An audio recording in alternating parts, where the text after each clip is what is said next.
It was by leafing through leisurely a book on New Deal art one Sunday, some 10 years ago, and I saw this black and white reproduction of the Path of the North, and I immediately identified some features which reminded me of Piero. It seemed to me incredible that an Italian Renaissance painter should be known in a city 6,000 miles away from Tuscany, a city which I tended to associate with John Wayne's Western films.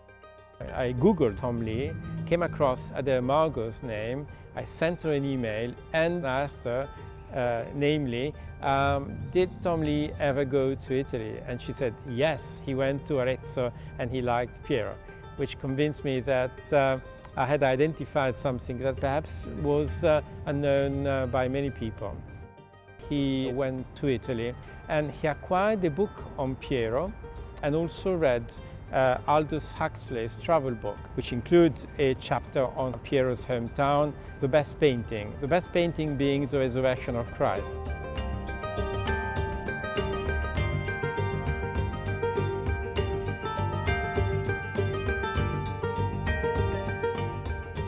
Now, the idea of having a Tom Lee trail on the model, the Piero trail, is interesting.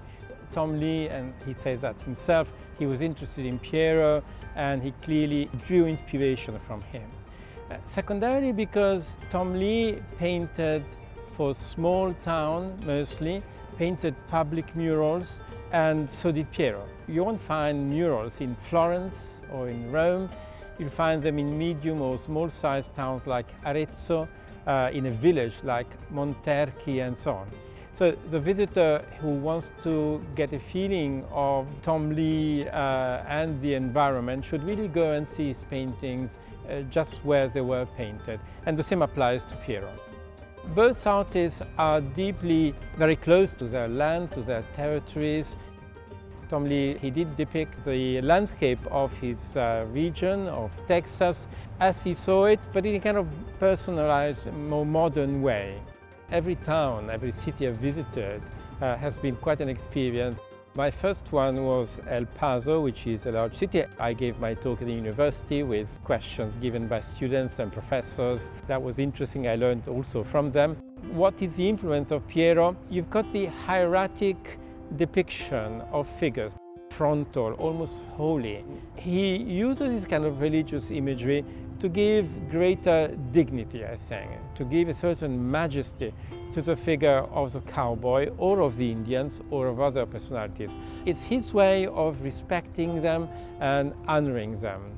Tom Lee, he represents them as thoughtful, careful people, full of dignity and full of wisdom. Then I went to Odessa.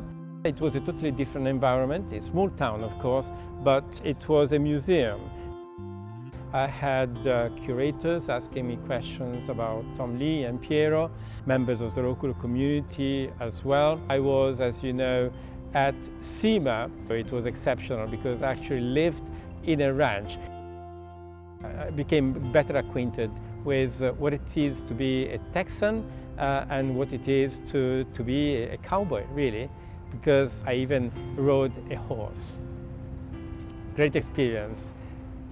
Tom Lee was extremely well acquainted with anything to do with horses, with the life of cowboys. Here I am in Austin, which is an extremely sophisticated city. I'm talking at a major history museum.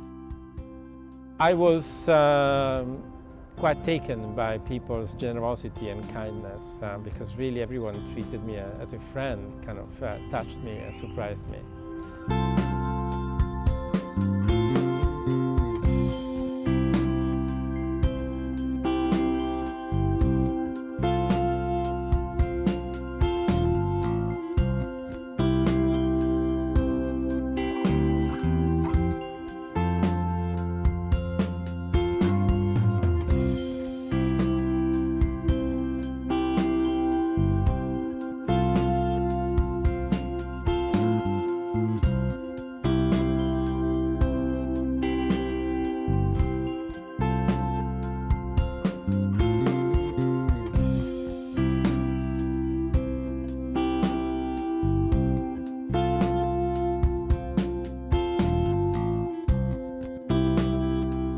each period has its own art, and it is quite right that it should be so.